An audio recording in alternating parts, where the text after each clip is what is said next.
Welcome, weary soul, to a journey into the heart of the medieval ages and the enigmatic secrets of the Dark Ages. As the world outside grows dim and the quiet hush of night descends, allow your mind to drift back through 1,000 years of history to a time often misunderstood, yet brimming with profound mysteries and forgotten tales. Tonight, we will not merely recount facts, but whisper stories of forgotten kingdoms, legendary figures, and secrets etched into the very stones of time. There is no need for urgency, no need to rush. Just breathe deeply, let your thoughts soften, and perhaps find a peaceful slumber amidst the echoes of knights and kings, scholars and mystics, and the silent enigmas that continue to baffle us even today.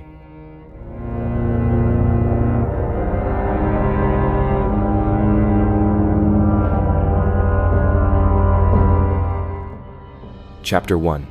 The End of an Empire and the Dawn of Shadows, the Fall of Rome, and the Birth of the Dark Ages. Our journey begins not with a beginning, but with an ending. The dramatic collapse of the mighty Roman Empire, a civilization that had dominated the Mediterranean and much of Europe for centuries. This was not a sudden cataclysm, but a long, gradual process, influenced by a complex mix of internal weaknesses and external pressures. When the last Western Roman emperor, Romulus Augustulus, was deposed by the Germanic chieftain Odoacer in the year 476 AD, it marked a symbolic end to one of the greatest civilizations the world has ever seen. Yet, this fall was also a beginning, ushering in a period often mislabeled as the Dark Ages, a time of profound transformation and the forging of new societies. Imagine the vastness of Rome at its zenith, stretching from the British Isles in the west to the Middle East in the east, encompassing large parts of Europe, North Africa, and Asia. The Pax Romana, a period of relative peace and stability, had lasted for about 200 years, allowing Rome to consolidate its territories and achieve remarkable feats in architecture, engineering, law, and governance. But even at its height, the seeds of decline were being sown. The Roman economy, heavily reliant on agriculture, faced increasing difficulties. The sheer size of the empire made it hard to manage and collect taxes efficiently, leading to a heavy burden on the populace. Inflation and the debasement of currency in the 3rd century AD further crippled the economy as successive emperors reduced the silver content of the denarius to fund their expenditures. Trade declined, and once thriving cities began to shrink as people moved to the countryside in search of security. Socially, the Roman aristocracy grew increasingly disconnected from the rest of society, and the traditional Roman values of civic duty and loyalty to the state eroded, replaced by a focus on personal wealth. The rise of Christianity, which became the official religion in the 4th century, also brought new social and cultural values that sometimes clashed with traditional Roman practices. Militarily, the empire was overstretched, its vast borders difficult to defend. The Roman legions became increasingly reliant on mercenaries and foreign troops, often recruited from the very Germanic tribes Rome sought to keep out, leading to divided loyalties. Political instability became rampant, with emperors frequently overthrown or assassinated, especially during the crisis of the 3rd century, when over 20 emperors rapidly succeeded each other. This chaos diverted resources from defending the frontiers to fighting internal conflicts. And then, the external pressures mounted. From the 3rd century onward, various barbarian groups, including the Goths, Vandals, and Huns, pressed against Rome's borders. The Visigoths, fleeing the Huns, were initially allowed into the empire but rebelled due to mistreatment, inflicting a crushing defeat on the Roman army at the Battle of Adrianople in the year 378 AD.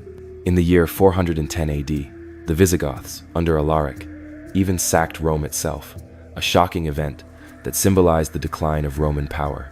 The Vandals followed, establishing a kingdom in North Africa, and sacking Rome again in the year 455 AD.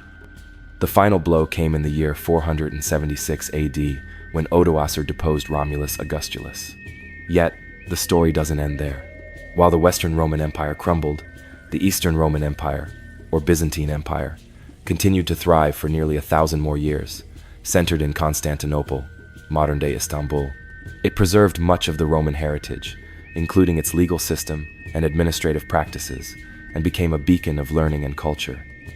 The Byzantine Empire's ability to fend off invasions its economic robustness, and political stability allowed it to maintain a sophisticated military and contribute significantly to law, governance, and art.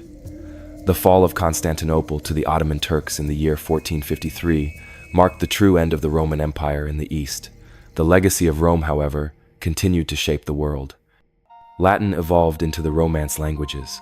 Roman law formed the basis for legal systems across Europe, and the Roman Catholic Church preserved many aspects of Roman culture and governance. Roman architecture and engineering inspired builders for centuries. The fall of Rome was not a complete erasure, but a complex transition, laying the groundwork for the medieval world and reminding us of the fragility of even the greatest empires. Let the echoes of falling empires and the quiet dawn of new eras guide your thoughts to a gentle stillness. Chapter 2: The Age of Faith and Fury, Monasteries, Manuscripts, and the Viking Invasions. As the dust settled from Rome's decline, Europe entered a period of fragmentation and change. Yet, amidst the turmoil, a new order slowly began to emerge, deeply rooted in Christian faith. This was an era dominated by the rise of monasticism, the diligent preservation of knowledge in illuminated manuscripts, and the terrifying, sudden incursions of the Vikings. It was a time of both spiritual devotion and brutal raids, shaping the very soul of the continent. Monasteries became the beacons of light in what some historians once called the Dark Ages. Far from being merely places of worship, they were centers of learning, innovation, and cultural preservation. Imagine a quiet scriptorium, a room filled with scribes hunched over desks, meticulously copying ancient texts by candlelight. These weren't just religious texts, they were classical Greek and Roman works, philosophical treatises, and scientific observations that would otherwise have been lost to history.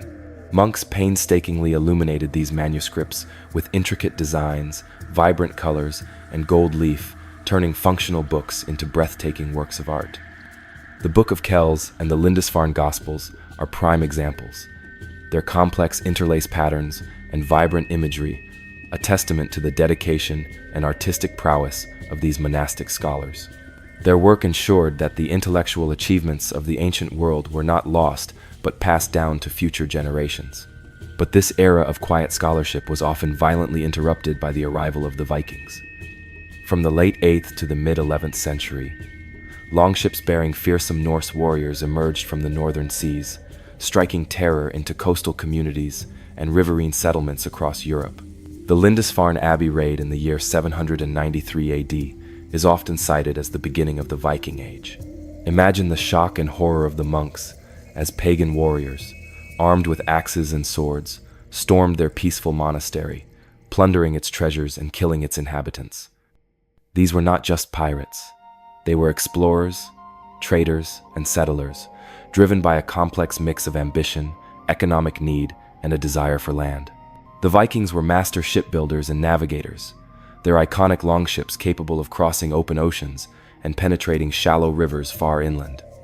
They established trading posts and settlements from North America, L'Anse aux Meadows in Newfoundland, Canada, around the year 1000 AD, to Russia, and even reaching as far as Constantinople, where the elite Varangian Guard served the Byzantine emperor. One particularly unsettling mystery tied to the Viking Age is the Skuldelev ships. In the year 1962, 5 Viking ships were discovered deliberately scuttled in Roskilde Fjord, Denmark. Initially thought to be ships sunk by enemies, later archaeological investigation revealed they were likely sunk by the Vikings themselves, as a defensive measure to block a channel and protect Roskilde from seaborne attack. But the details of why, precisely when, and under what immediate threat they were sunk, still offer whispers of a larger, perhaps desperate, story of defense in a turbulent age. The ships themselves, now reconstructed and displayed at the Viking Ship Museum, are a testament to their engineering prowess and maritime ambition, yet their final act remains an intriguing, practical mystery. The impact of the Vikings was profound. They destabilized kingdoms, forcing rulers to develop new defensive strategies, such as building fortified towns and castles. Their raids also inadvertently stimulated trade and the exchange of ideas. Yet, their legacy is complex, moving from terrifying raiders to eventual settlers who integrated into the European landscape, bringing their own unique cultures and influencing languages. As you listen to the rhythmic whispers of history, picture the quiet dedication of the scribes illuminated by flickering lamplight, juxtaposed with the sudden, fierce roar of Viking warriors echoing across the water. Let these contrasting images of faith and fury, knowledge and destruction, settle gently in your mind. Chapter 3. Empires in the East, the grandeur of Byzantium and the rise of Islam. While Western Europe navigated its dark ages, a different narrative unfolded in the East, one of enduring imperial splendor and the birth of a new world, altering religion. The Byzantine Empire, the continuation of the Roman legacy in the East, shone as a beacon of learning, culture, and formidable power. Simultaneously, across the Arabian Peninsula, a new faith, Islam, began its rapid ascent, profoundly reshaping the geopolitical and cultural landscape of the world. The Byzantine Empire, with its capital Constantinople, was a marvel of the medieval world, renowned for its wealth, culture, and impregnable defenses, especially the Theodosian walls. It stood as a silent sentinel for millennia, resisting numerous sieges. Imagine the splendor of Hagia Sophia, originally constructed as a cathedral by Emperor Justinian I in the 6th century. Its massive dome, an engineering marvel, seemed to float above the nave, inspiring architects for centuries, and its interior shimmered with stunning gold mosaics depicting religious scenes. This empire was the center of Orthodox Christianity, and its emperors played a significant role in developing Christian theology and church structure, with the Byzantine emperor seen as God's representative on earth. The Byzantines meticulously preserved classical Greek and Roman knowledge, much of which would later be reintroduced to Western Europe during the Renaissance. Under Emperor Justinian I, the comprehensive codification of Roman law, known as the Corpus Juris Civilis, or the Code of Justinian, was undertaken. This legal code consolidated centuries of legal texts and imperial decrees into a coherent system that influenced the development of civil law in many European countries and remains foundational in parts of the world today. Their military, a disciplined force, adapted Roman legions with specialized units, like the heavily armored cataphracts and the elite Varangian Guard. They also employed advanced technologies like Greek fire, an incendiary weapon that could burn on water, whose exact composition remains a mystery to this day. Yet, even within this grandeur, whispers of mystery persist. The fate of the last Byzantine emperor, Constantine XI Palaiologos, during the fall of Constantinople in the year 1453, is shrouded in heroic uncertainty. While it's largely accepted he died fighting bravely, his body was never definitively identified. Some legends claim he was miraculously saved, awaiting a divine return to reclaim his city. This adds a poignant, almost mythical, layer to the end of a 1,000-year empire. Concurrently, in the Arabian Peninsula, a new force was gathering. In the early 7th century, the Prophet Muhammad began to receive revelations that would form the basis of Islam. This new monotheistic religion, emphasizing submission to God, Allah, and a structured code of conduct, spread with astonishing speed. Within a century of Muhammad's death in the year 632 AD, Islamic armies had conquered vast territories, including parts of the Byzantine Empire, the Sasanian Persian Empire, North Africa, and even reaching into Spain. The rapid expansion of the Islamic caliphates brought with it not only a new faith, but also a flourishing of culture, science, and philosophy, often referred to as the Islamic Golden Age. While Europe was largely recovering from Rome's collapse, Islamic scholars translated and built upon Greek, Roman, Persian, and Indian knowledge, making groundbreaking advancements in mathematics, introducing Arabic numerals and algebra, astronomy, medicine, and philosophy. Cities like Baghdad, Cairo, and Cordoba became vibrant centers of learning, housing immense libraries and attracting scholars from across the known world. Consider the Library of Alexandria, whose eventual destruction remains a debated topic. While not purely a Dark Ages mystery, its decline and final demise during this broader period highlight the fragility of knowledge. Some attribute its destruction to early Christian mobs, others to the Arab conquest of Egypt in the 7th century, or simply a gradual decay. The precise details are murky, adding to the melancholic mystery of lost wisdom. Another intriguing historical puzzle from this era is the disappearance of the Great Library of Tripoli. According to Arab sources, this massive library, containing tens of thousands of volumes, was either destroyed by the Crusaders in the year 1109 or, more mysteriously, vanished sometime after. The exact cause of its alleged destruction or disappearance, and the true extent of its contents, remains highly debated among scholars, adding another layer to the narrative of lost knowledge from the medieval period. The interplay between Byzantium and the rising Islamic empires was one of both conflict and cultural exchange. Through centuries of wars, truces and trade, ideas, technologies, and artistic styles flowed between these powerful civilizations, leaving an indelible mark on the medieval world. As these grand narratives unfold, imagine the golden mosaics of Constantinople reflecting the sun and the desert winds carrying the call to prayer across newly conquered lands. Allow the weight of these vast, intertwining histories to gently lull you towards a deep and peaceful rest. Chapter 4: The Crusades, Holy Wars and Unsolved Mysteries. From the vibrant East, our journey turns towards a period of intense religious fervor and brutal conflict. The Crusades. Beginning in the late 11th century and spanning over 2 centuries, these were a series of religious wars initiated by Latin Christian Europe, primarily to recover the Holy Land from Islamic rule.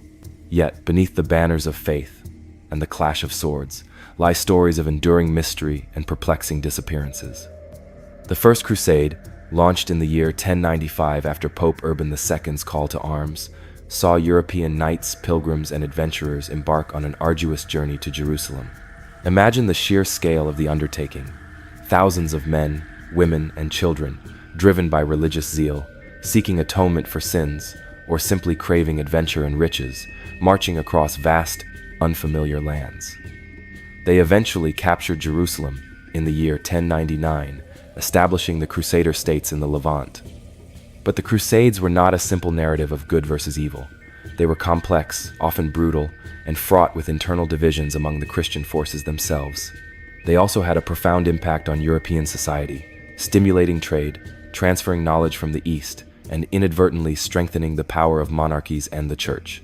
One of the most persistent and unsettling mysteries of the Crusades involves the Knights Templar. This powerful military order, founded in the year 1119 to protect pilgrims in the Holy Land, grew to immense wealth and influence, operating like an early multinational corporation with vast landholdings and financial networks across Europe. They were known for their fierce fighting in the Holy Land, their distinctive white mantles with a red cross, and their close ties to the Pope. However, their downfall was swift and dramatic. On Friday, the 13th of October, in the year 1307, King Philip IV of France, heavily indebted to the Templars and coveting their wealth, launched a coordinated arrest of Templar knights across France. Accused of heresy, idolatry, and various other shocking charges, many were tortured into confessing. The order was officially disbanded by Pope Clement V in the year 1312. The enduring mystery lies in the disappearance of the Templars' vast treasure. While some wealth was seized, it is widely believed that a significant portion, including gold, silver, and crucial documents, vanished before the arrests. Legends abound. Some claim it was secretly shipped to Scotland, buried on Oak Island in Nova Scotia, or hidden in underground vaults beneath cathedrals. What exactly did this treasure comprise? And more importantly, where did it go? Was it religious relics, ancient knowledge, or simply vast sums of gold? The truth remains elusive, fueling centuries of speculation and treasure hunts. Another captivating puzzle from this period is the disappearance of Frederick Barbarossa's body. Frederick I, Holy Roman Emperor, was a powerful and legendary figure who participated in the Third Crusade. In the year 1190, while crossing a river in Cilicia, modern-day Turkey, he drowned. His death was a devastating blow to the crusade, and his body was carried to Antioch, where it was supposed to be preserved and transported for burial. However, due to the intense heat and the embalming efforts failing, his body was dismembered, and some parts were reportedly buried in various locations, while others were lost. The ultimate fate of his remains, particularly his vital organs and bones, became fragmented, leading to enduring speculation about their exact resting place and whether any part of him truly returned to Europe. His tomb, intended to be a grand monument, remains largely empty, a silent testimony to a lost imperial figure. Furthermore, consider the intriguing tale of the Children's Crusade in the year 1212.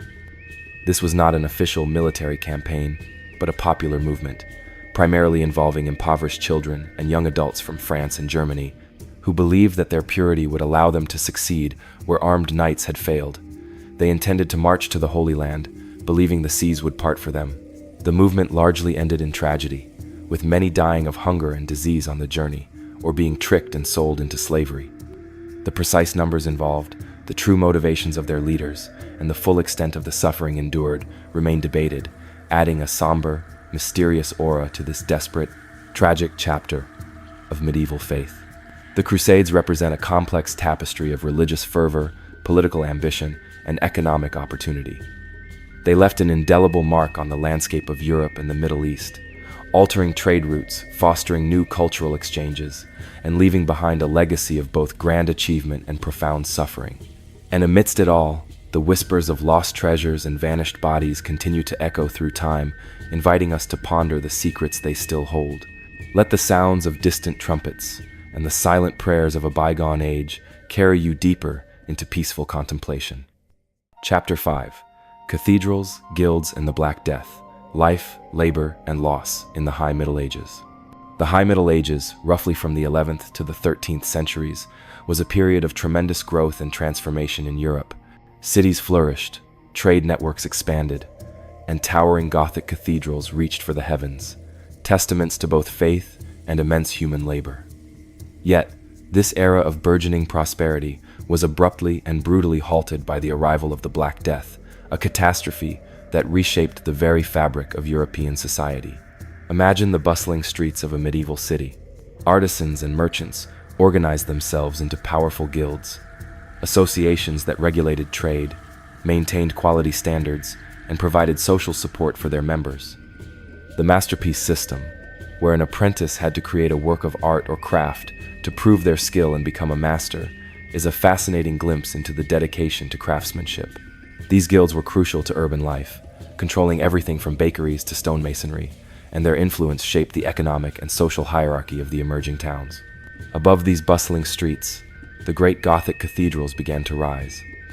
These architectural marvels were more than just churches. They were community projects, built over generations, reflecting the collective faith and technological ingenuity of the era. Consider Notre Dame de Paris, or Chartres Cathedral.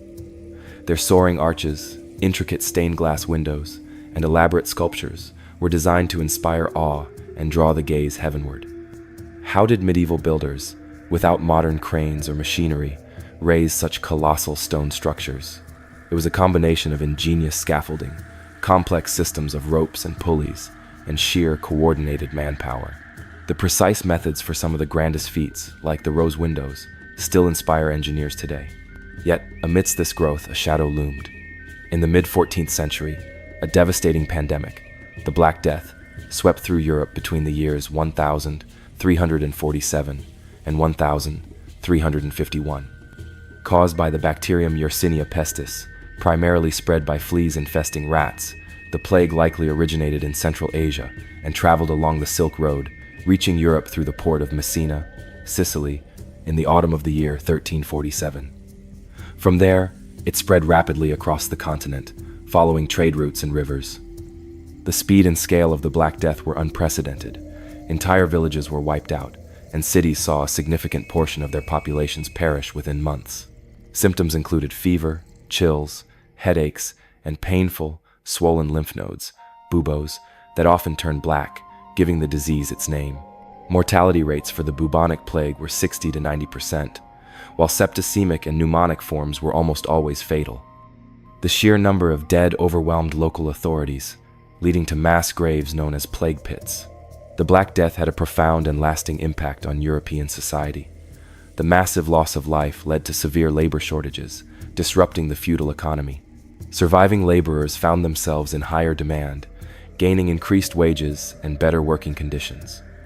This shift contributed to the decline of serfdom in Western Europe and the rise of a more diversified economy, including wool production. While trade initially declined due to fear, in the long term, reduced population led to lower prices for goods and a redistribution of wealth, contributing to the rise of a new middle class and the growth of towns. The church, a central institution, was deeply affected as many clergy members succumbed to the disease. Its inability to prevent or explain the plague led to a crisis of faith, though in some regions it fueled a surge in piety. Anti-Semitic sentiment and violence also tragically increased, with Jews often scapegoated and massacred. Culturally, the pervasive presence of death led to the memento mori theme in art, a reminder of death's inevitability, and the danse macabre, dance of death, motif. Consider the enduring mystery of the plague doctor's masks.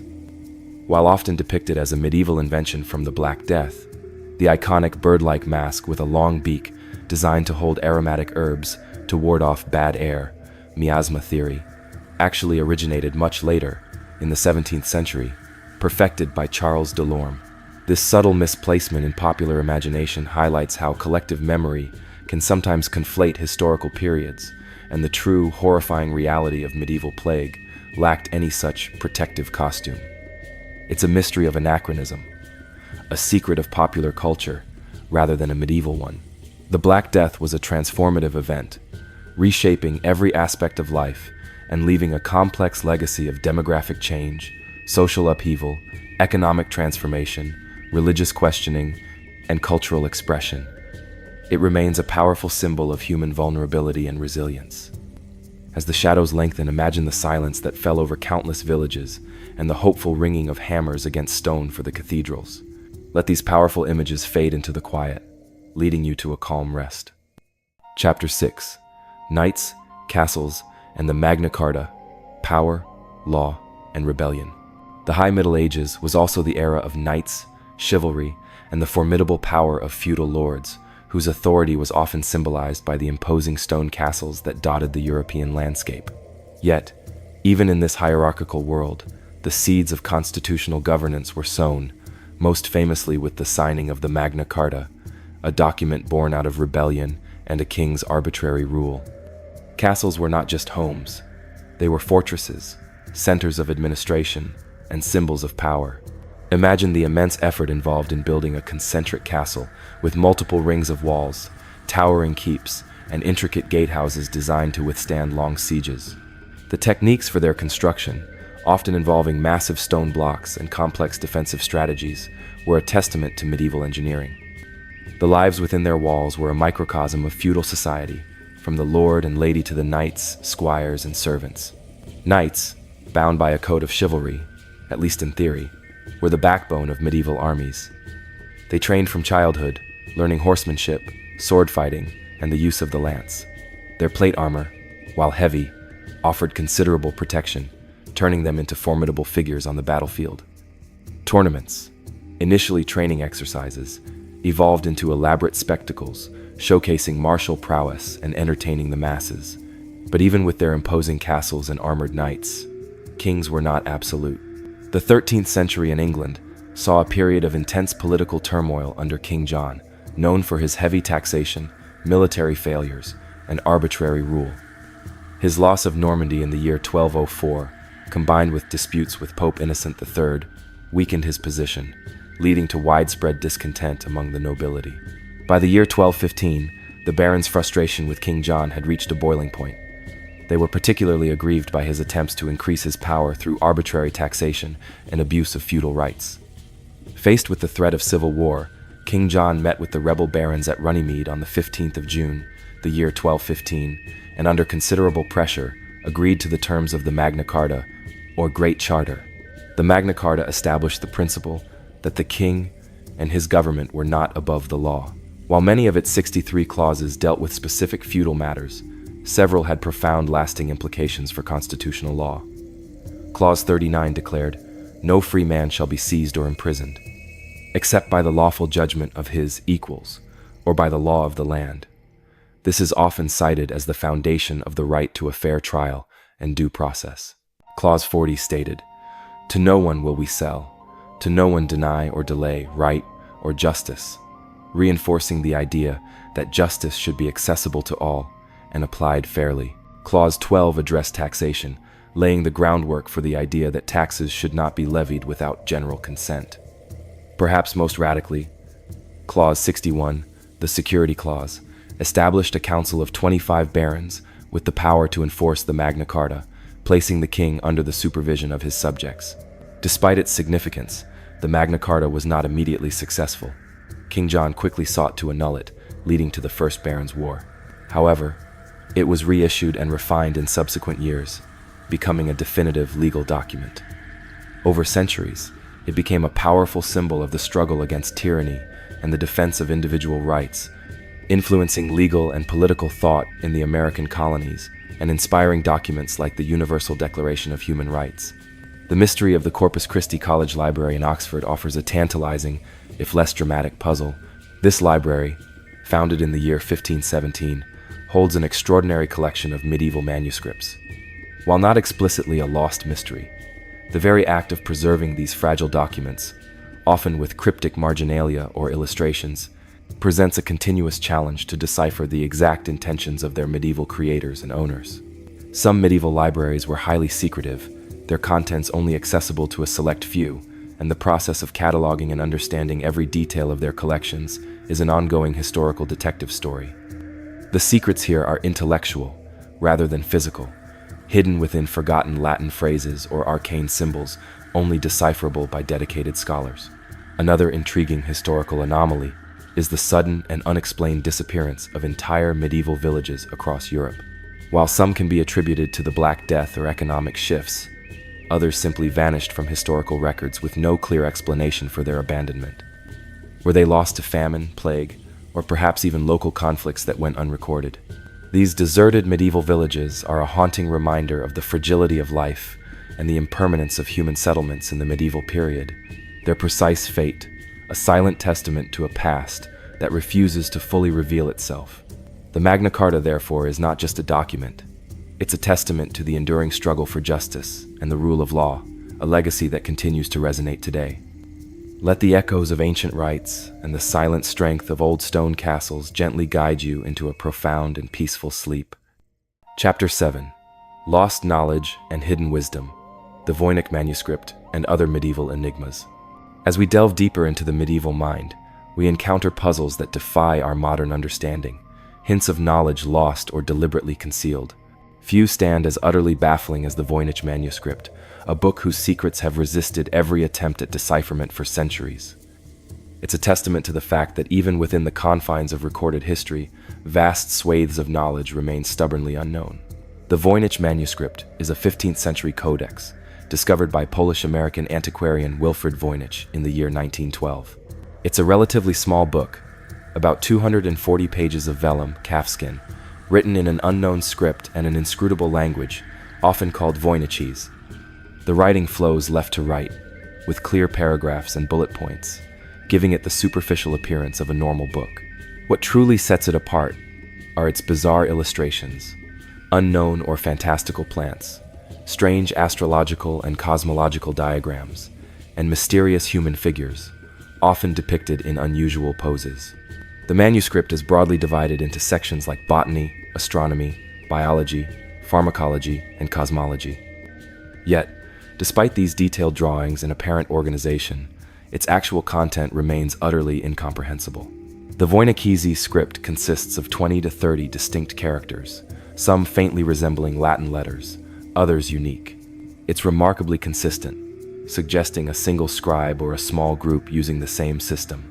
Countless cryptographers have attempted to crack it using every known method, from frequency analysis to substitution ciphers, but all have failed. The language itself is enigmatic. Some speculate it's a complex cipher of a known language, while others believe it's a constructed language, invented by the author. Linguistic analysis shows it follows certain rules, with discernible words and phrases, suggesting it's a genuine text, not a hoax. Theories about its purpose are numerous. Its botanical section features unknown or fantastical plants, leading some to believe it's a compendium of medicinal herbs, but the plants don't correspond to known species. Perhaps it was an astrological or cosmological guide, given its astronomical section with zodiac symbols and star charts, suggesting it could be a guide for physicians or astrologers, though its diagrams are unusual, not fitting known systems. Alternatively, its strange illustrations and mysterious language could be the coded work of an alchemist, deliberately designed to obscure hidden knowledge. A more cynical but plausible theory suggests it was created as a deliberate mystery to confuse or entertain, but its consistency and structure make simple trickery difficult to achieve. Modern science has confirmed through carbon dating, the year 2011, that the vellum pages date to the early 15th century, the years 1438, proving it's a genuine medieval artifact, not a modern forgery. Yet, the author and exact origin remain unknown. AI analysis in the year 2018 suggested it might be an extinct dialect of Hebrew, but this is met with skepticism. The Voynich manuscript remains a potent symbol of the unknown, inspiring countless interpretations and reminding us that secrets still defy explanation. Beyond the Voynich, other medieval lost intellectual puzzles persist. Consider the disappearance of the lost books of Livy's Ab Urbe Condita. The Roman historian Livy wrote a monumental history of Rome, but only about a quarter of it survives today. The vast majority, including accounts of crucial periods in Roman history, the Punic Wars, and the tumultuous years leading up to the empire, are lost. Their loss is a silent lament in the annals of classical scholarship. Then there are the secrets of medieval alchemy. While the Voynich manuscript might hint at it, the practical and theoretical secrets of medieval alchemy are still largely shrouded. Alchemists often wrote in highly coded language, used symbolic imagery, and practiced in secret. While we understand the broad goals, transmutation of base metals into gold, creation of the elixir of life, the precise recipes and processes were often deliberately obscured. Many alchemical texts remain indecipherable, making their true chemical understanding a hidden mystery. The Voynich manuscript is more than just an ancient book. It is a direct challenge to our intellect and a testament to the enduring power of mystery. Its pages quietly whisper secrets that have defied centuries of scrutiny, inviting us to look closer, question, and wonder at the profound unknown.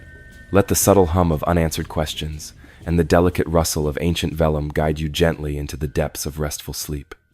Chapter 8: The Great Schism and the Papal Mysteries. Divided faith and unexplained ecclesiastical affairs.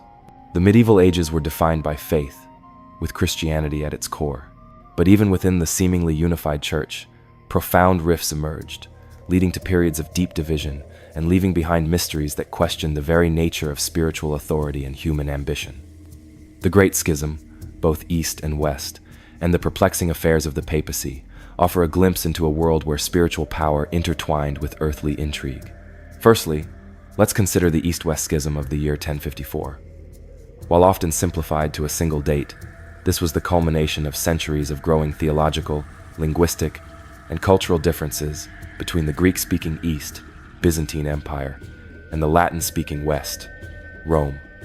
Issues included the authority of the Pope, the use of leavened or unleavened bread for the Eucharist, and the Filioque clause, the addition of "and the Son" to the Nicene Creed by the West, referring to the procession of the Holy Spirit.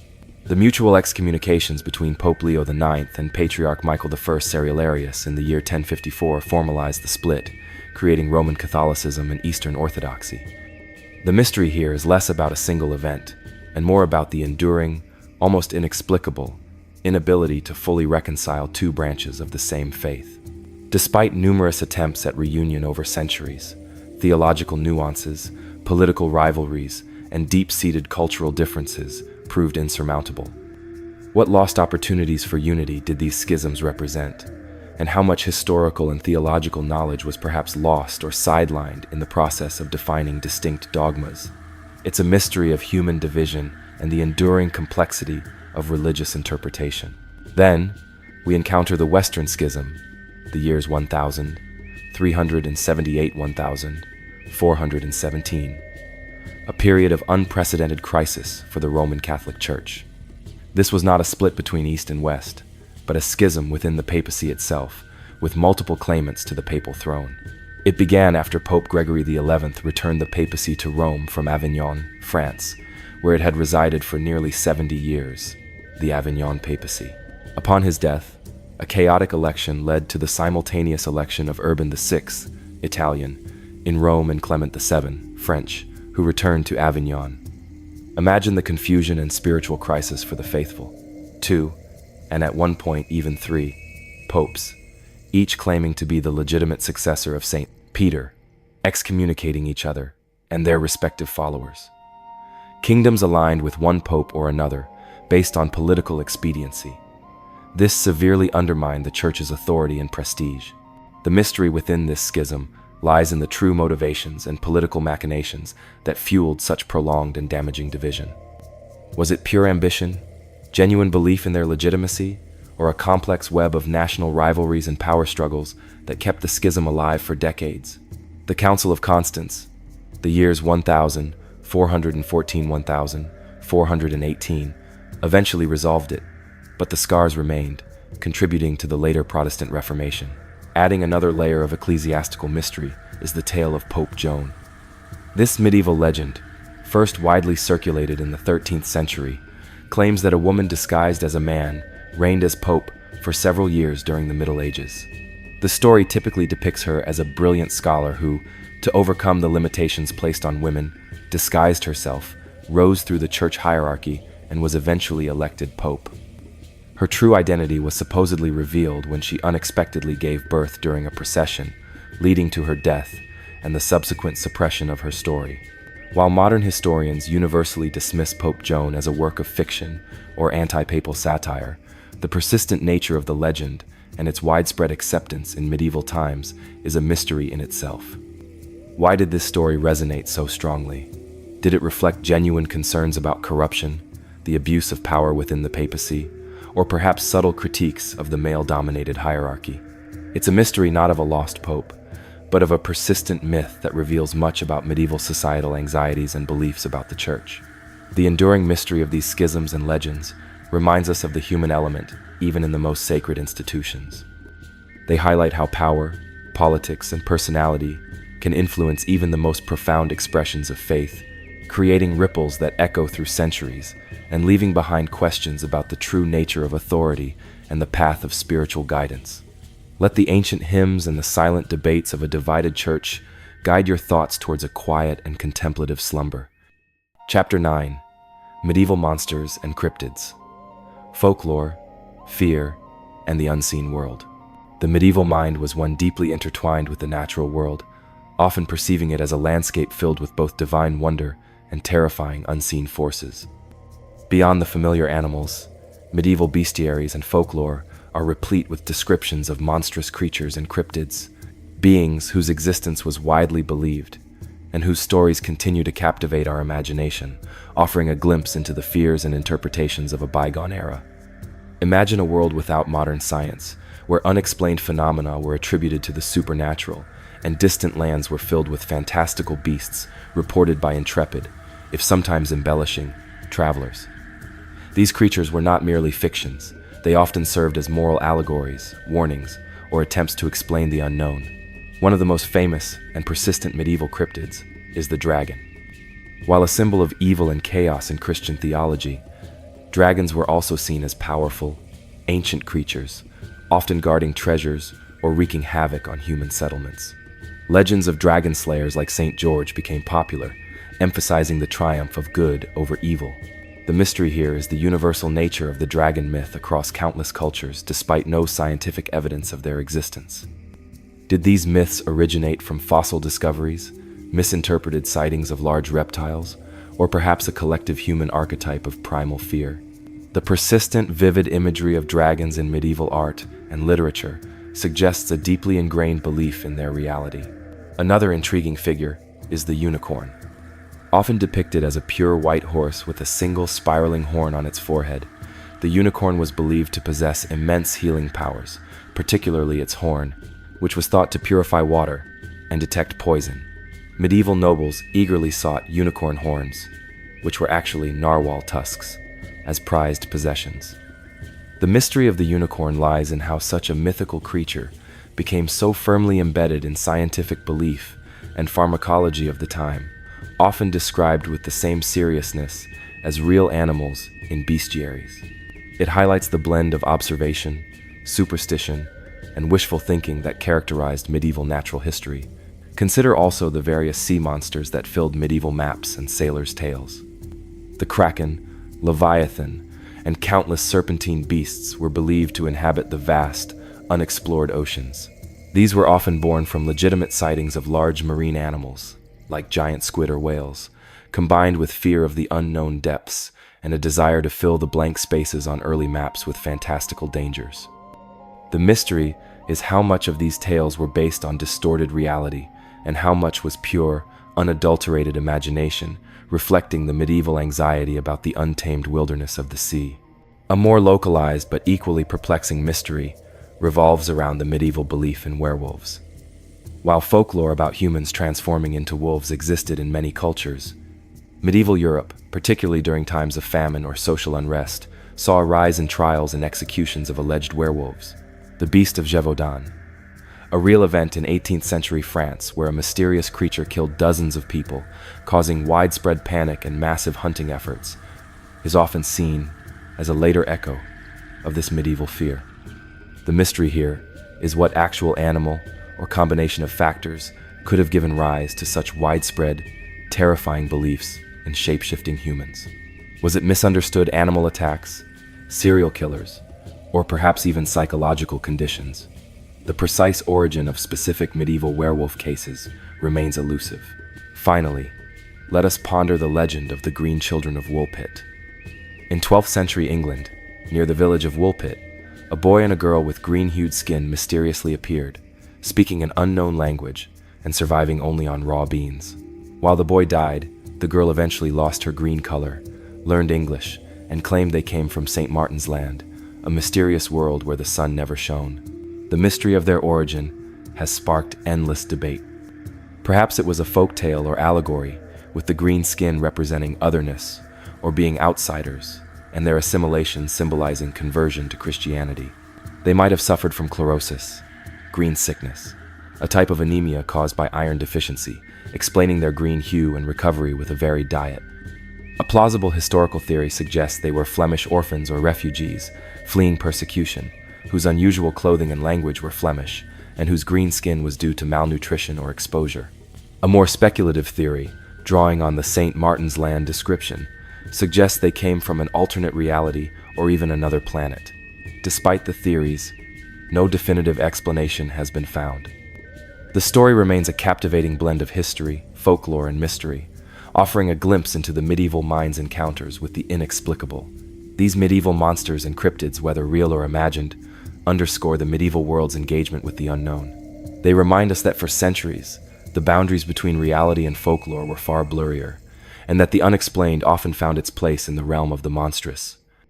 Allow these tales of wondrous and terrifying creatures to slowly fade as you drift into a deep and mysterious sleep. Chapter 10. The Dawn of a New Age and the Lingering Enigmas, Renaissance, Exploration, and the Enduring Medieval Shadow. As the medieval period drew to a close, Europe began to stir with new ideas, a vibrant rediscovery of classical knowledge, and an insatiable drive for exploration.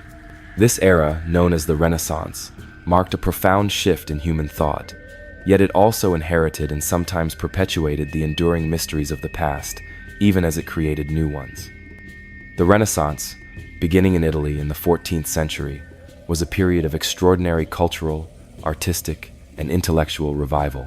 It was fueled by economic prosperity in city-states like Florence and Venice, a rich classical heritage with remnants of the Roman Empire, and a competitive political landscape that fostered patronage of the arts. Humanism, a central intellectual movement, emphasized the study of classical texts and a belief in the potential and dignity of the individual. Imagine the genius of Leonardo da Vinci, a quintessential Renaissance man, whose works like The Last Supper and Mona Lisa exemplified mastery of perspective and emotion, while his notebooks revealed an insatiable curiosity in anatomy, flight, and engineering. Or Michelangelo, renowned for his David and the Sistine Chapel ceiling, depicting the human form with unparalleled realism and powerful expression. Brunelleschi revolutionized architecture with the dome of Florence Cathedral and developed linear perspective. The printing press, invented by Gutenberg in the mid-15th century, revolutionized book production, making ideas more accessible and accelerating the spread of Renaissance thought. Yet, this era of enlightenment also saw the perpetuation of medieval beliefs and the emergence of new, puzzling narratives. The Age of Exploration, spanning from the early 15th to the 17th century, was driven by a search for new trade routes, wealth, and territories, connecting previously isolated parts of the world. Explorers like Vasco da Gama, Christopher Columbus, and Ferdinand Magellan embarked on voyages that reshaped global geography. But within this age of discovery, a poignant mystery lingers: the unexplained fate of Giovanni Caboto, or John Cabot.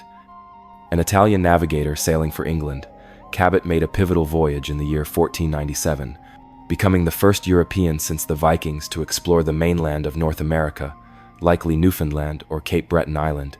He returned to England a hero. In the year 1498, he set off on a second expedition with 5 ships, intending to reach Japan and expand England's claims. However, only 1 ship returned. The fate of Cabot and his other 4 ships remains unknown. Did they sink in a storm? Were they lost in unknown waters? Or did they meet a more mysterious end? His disappearance is a silent question mark at the very beginning of England's colonial ambitions in the New World. Another profound historical secret that continued to unfold from the medieval period into the Renaissance is the lost knowledge of advanced Roman concrete and engineering. While Renaissance architects rediscovered classical aesthetics, they often struggled to replicate the durability of Roman concrete, particularly its ability to set underwater and resist cracking for centuries. The exact recipe for Roman concrete, which enabled structures like the Pantheon to endure for millennia, was largely lost or not fully understood in the medieval and early modern periods. The mystery isn't if it existed, but why such vital engineering knowledge faded, a secret that modern material scientists are still trying to fully rediscover. And as we consider enduring mysteries from the medieval and dark ages, we must return to a site that fundamentally rewrites our understanding of civilization itself, Göbekli Tepe. While its primary construction predates the medieval period by millennia, dating to approximately the year 9600 BC, its very existence, only fully recognized in the 1990s, challenges the narrative of human development that informed much of medieval thought. It suggests that complex religious and social structures may have emerged before the development of agriculture, not after. This discovery is a profound secret of human prehistory, a hidden truth that continues to unfold. The Renaissance was a bridge, connecting the medieval past to the modern world, yet it also carried with it echoes of the unknown. The drive to explore, to question, and to rediscover, which defined this age, continues to shape our own quest for understanding today. As the quiet hum of history surrounds you, allow the brilliance of ancient knowledge and the allure of unknown frontiers to gently guide you into a profound and restful sleep. Chapter 11. The Black Death's Lingering Shadows, Unseen Impacts and Long-Term Transformations. Even after the initial waves of the Black Death subsided, its chilling impact continued to ripple through Europe for centuries, creating long-term transformations and leaving behind societal and even biological mysteries that still intrigue us. The plague was not just a historical event.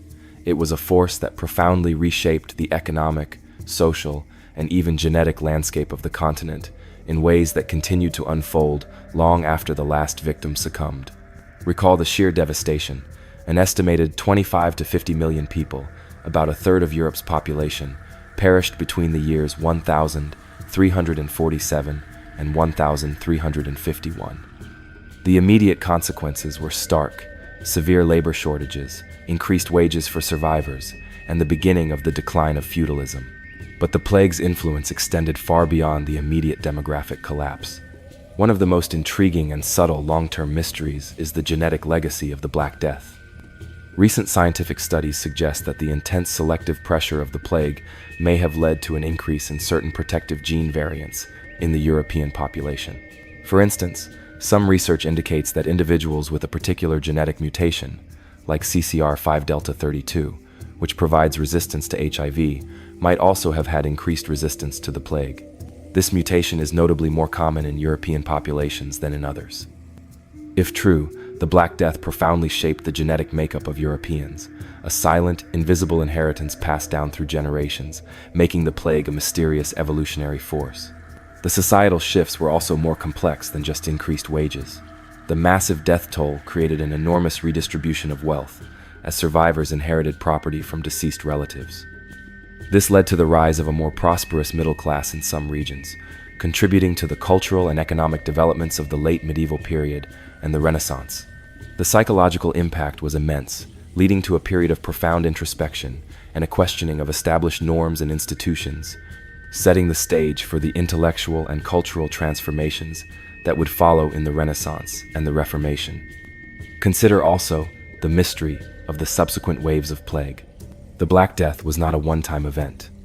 Plague returned repeatedly to Europe in subsequent centuries, though generally less devastatingly than the first initial pandemic.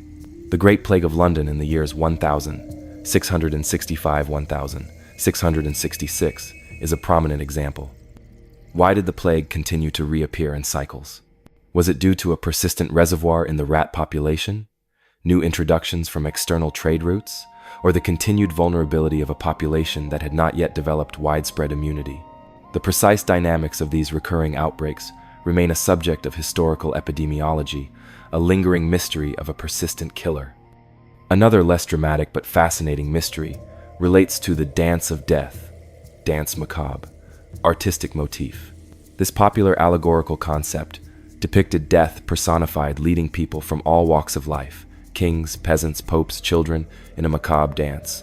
It was a stark reminder of the universality of death and its indiscriminate nature. While its origin is broadly attributed to the pervasive presence of death during the plague, the exact moment or cultural catalyst for its widespread emergence as a visual and literary theme remains somewhat debated. Was it a specific play, a series of murals, or a spontaneous collective cultural expression that cemented its enduring power? It's a mystery of artistic and cultural genesis. The Black Death fundamentally transformed Europe, challenging traditional structures, inspiring new ways of thinking, and leaving behind unseen marks on human biology and society that continue to resonate today. It reminds us that history is not just about grand events, but also about the silent, insidious forces that shape human destiny. Let the whispers of past epidemics and the unseen shifts of time cradle you into a deep and tranquil rest. Chapter 12.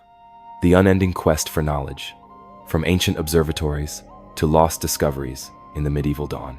Even as the formal structures of the Roman Empire faded, the human quest for knowledge, understanding, and the mysteries of the cosmos continued, often in unexpected places.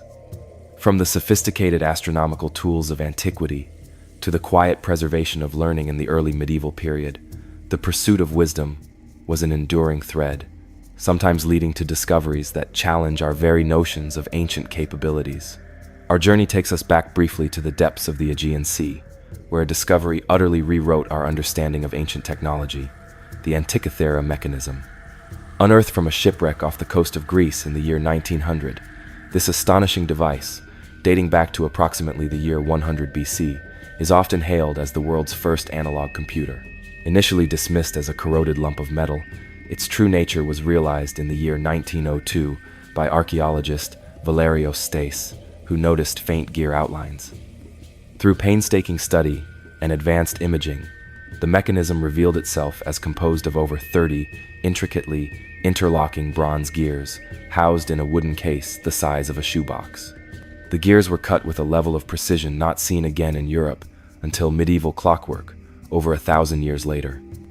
The Antikythera mechanism was designed to accurately model the complex motions of celestial bodies, predict solar and lunar eclipses, and meticulously track the cycles of the sun, moon, and known planets. Its front dial represented the zodiac and Egyptian calendar, while the back featured dials for the 19-year Metonic cycle and the 23-month Saros cycle for eclipse prediction. This sophisticated level of astronomical knowledge and mechanical complexity shattered previous beliefs about ancient Greek technological capabilities. The discovery raises profound questions about the transmission of knowledge through history.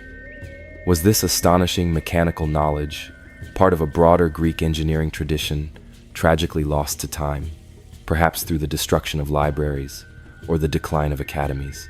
Or was it an isolated masterpiece by a lone genius, whose unique skills were not widely disseminated? The loss of this kind of knowledge underscores the fragility of human progress and the potential for entire branches of accumulated wisdom to be forgotten. The Antikythera mechanism compels us to rethink our assumptions about ancient civilizations and consider other technological marvels from the past that might still be uncovered. Moving into the early medieval period, another intriguing, albeit smaller, mystery connected to lost knowledge is the Baghdad Battery. Unearthed in Iraq in the 1930s, this unassuming artifact, dating back to approximately the year 200 BC, Parthian period, consists of a clay jar with an iron rod encased in a copper cylinder. Its simple construction led some to speculate it might have been used to generate electricity long before the 18th century, with an acidic liquid like vinegar acting as an electrolyte. While modern reconstructions show it could produce a small electrical charge, its true purpose remains debated. Was it used for electroplating, medicinal purposes, or simply as a storage jar or ritualistic object? Critics argue there's no direct evidence of ancient electrochemistry knowledge in the region, and no acidic liquid was found inside. Yet, its unusual design fuels endless curiosity, challenging what we think we know about ancient technology and the secrets that might still be hidden. It's a powerful reminder that historical knowledge can be fragmented, and that dark ages for some regions might have been periods of quiet, specialized innovation elsewhere. Another fascinating and far more recent discovery from the medieval dawn is the Maine penny. In the year 1957, at a Native American encampment known as the Goddard site near Brooklyn, Maine, archaeologists uncovered a small worn silver coin identified as a Norse penny, minted around the year 1000 AD in Norway during the reign of King Olaf III. Its presence in North America, thousands of miles from its origin, and far from known Norse settlements in Greenland and Newfoundland, like L'Anse aux Meadows, was a startling anomaly. The Maine penny is the only confirmed Norse artifact ever found in the United States, raising tantalizing questions about broader Norse exploration in the New World long before Columbus. Did Norse explorers venture much farther south than previously documented, perhaps temporarily settling in Maine? Or was the coin traded across multiple indigenous groups, eventually making its way from Norse settlements to Maine through extensive Native American trade networks? This would suggest a more complex and interconnected history of pre-Columbian contact and cultural exchange than traditionally understood. The Maine penny is a tiny object with massive implications, a silent whisper of forgotten journeys and interactions. These artifacts, from the cosmic calculator of Antikythera to the potential ancient battery of Baghdad and the wandering Norse coin, remind us that the medieval era was not a void of knowledge, but a complex period where ingenuity sometimes shone brilliantly, only to be lost or rediscovered millennia later. They are a testament to humanity's enduring drive to understand, to create, and to explore the boundaries of the known world, even in times often perceived as dark. Allow the gentle turning of forgotten gears, the subtle hum of ancient potential, and the quiet clink of a misplaced coin to guide you into a profound and dream-filled sleep. Chapter 13: The Holy Grail and Other Legendary Artifacts. Chasing the myth in the medieval world. The medieval period was a time steeped in faith, legend, and the fervent belief in the power of sacred relics. Beyond historical facts, the era birthed enduring myths about legendary artifacts, objects imbued with mystical powers and divine significance. The quest for these items shaped real-world ambitions, inspiring crusades, quests, and leaving behind mysteries that continue to tantalize the imagination. Perhaps the most famous of these is the Holy Grail. Its legend evolved over centuries, from a simple cup or platter in early Arthurian romances to the chalice used by Jesus at the Last Supper and later, the vessel that caught his blood at the crucifixion. Imbued with miraculous powers, bestowing eternal youth, providing sustenance, or revealing divine wisdom, the Grail became the ultimate quest for King Arthur's knights. The mystery of the Holy Grail is not just its physical location, but its very nature and origin. Did it ever exist as a single, tangible object, or was it always a powerful spiritual metaphor? Medieval texts describing it are often vague and contradictory, adding to its elusive quality. The search for the Grail, both literal and metaphorical, animated countless medieval narratives, reflecting a deep spiritual yearning and the human desire for ultimate truth or salvation. The sheer power of this myth, influencing centuries of art, literature, and even real-world treasure hunts, is a mystery in itself. Another captivating legendary artifact, often intertwined with Arthurian lore, is Excalibur, King Arthur's magical sword. While many swords in medieval literature were given names and attributed with special properties, Excalibur stands apart. Some legends say it was given to Arthur by the Lady of the Lake, others that he pulled it from a stone, signifying his rightful kingship. Its magical properties included invincibility in battle and blinding enemies with its gleam. The mystery surrounding Excalibur is similar to the Grail, Was it a real sword that gained legendary status, or a purely mythical construct? The power of the legend, inspiring countless knights and noblemen to seek out or claim ownership of powerful named blades, reflects a deep-seated belief in the magic and destiny of forged weapons.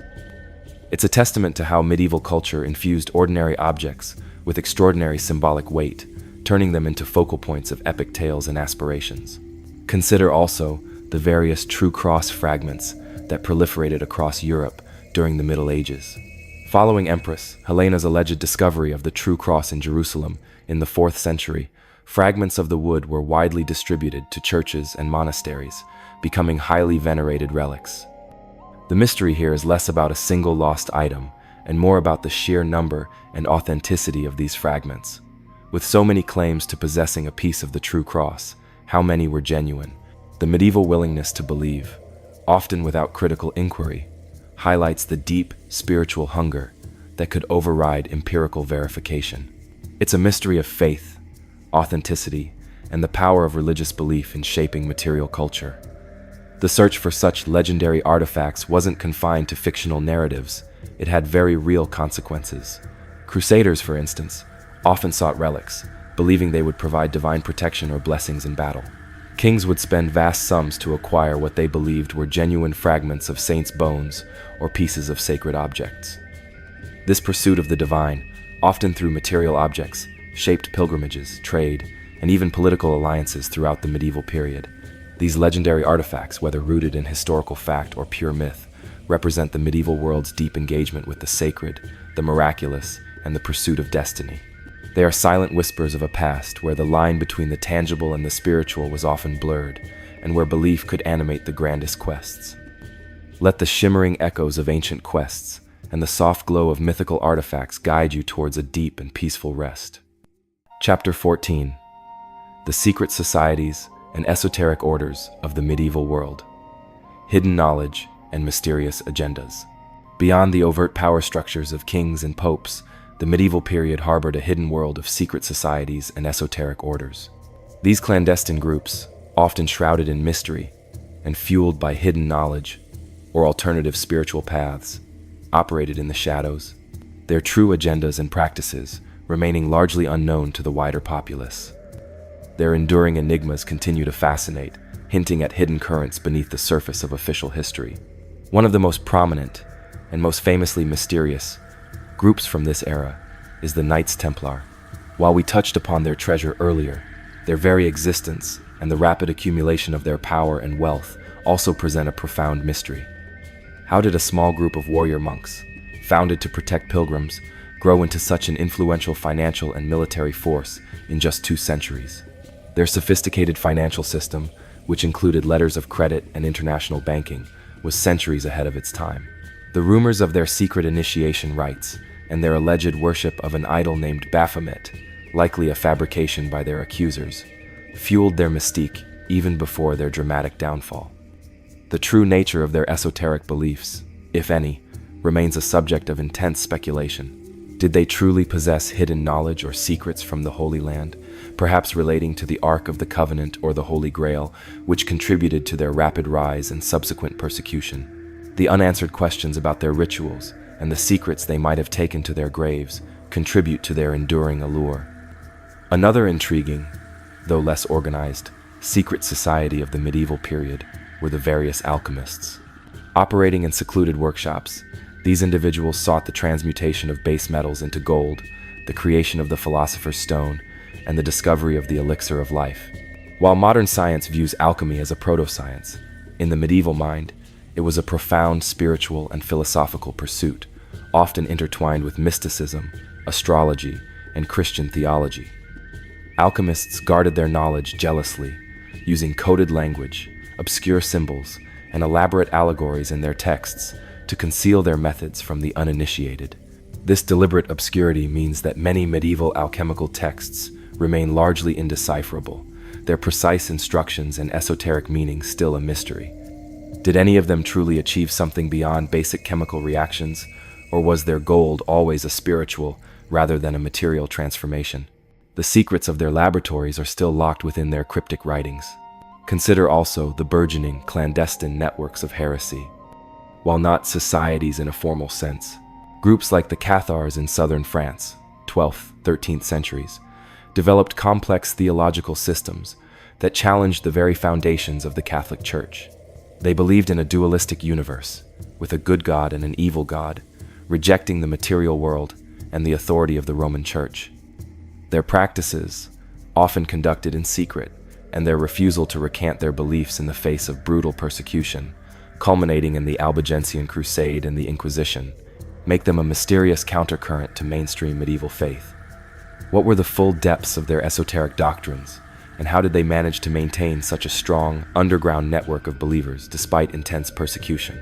Their secrets were largely extinguished by force, making their true internal workings a profound, lost mystery. A slightly more enigmatic figure from the periphery of this era is Prester John, a legendary Christian king said to rule a vast and powerful kingdom in the East, often Ethiopia or Central Asia. For centuries, European monarchs and popes sought contact with him, believing he could be a powerful ally against Islamic expansion. While a myth, the consistent belief in his existence and the elaborate letters supposedly exchanged with him, now known to be forgeries, hint at a desire for a hidden, powerful ally in a dangerous world. The mystery of Prester John is less about a real person and more about the cultural phenomenon he represented, the medieval yearning for a mythical, distant Christian power, whose very existence was a closely held secret that inspired genuine diplomatic and exploratory efforts. These secret societies and esoteric orders remind us that the medieval world was far from monolithic.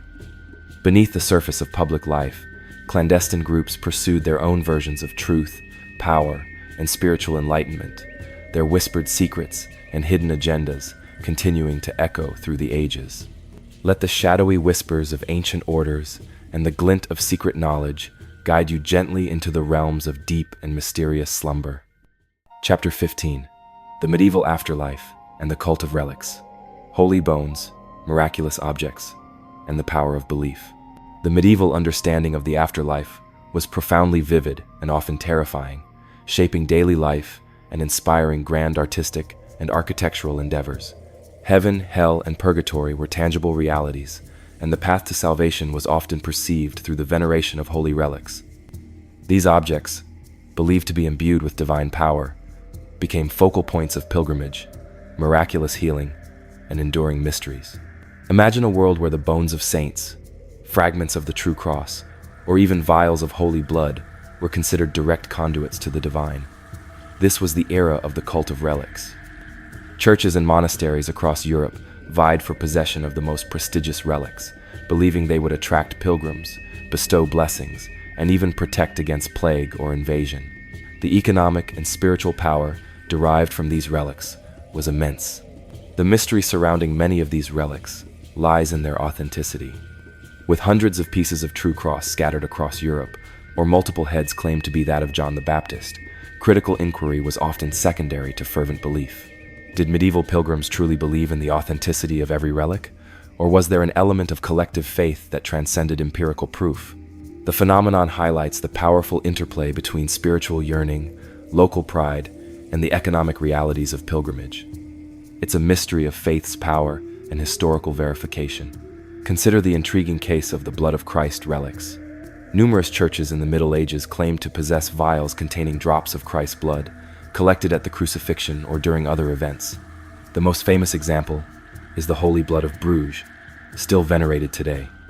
The mystery is how such a liquid relic could have been preserved, and whether its miraculous properties were genuinely believed or strategically promoted.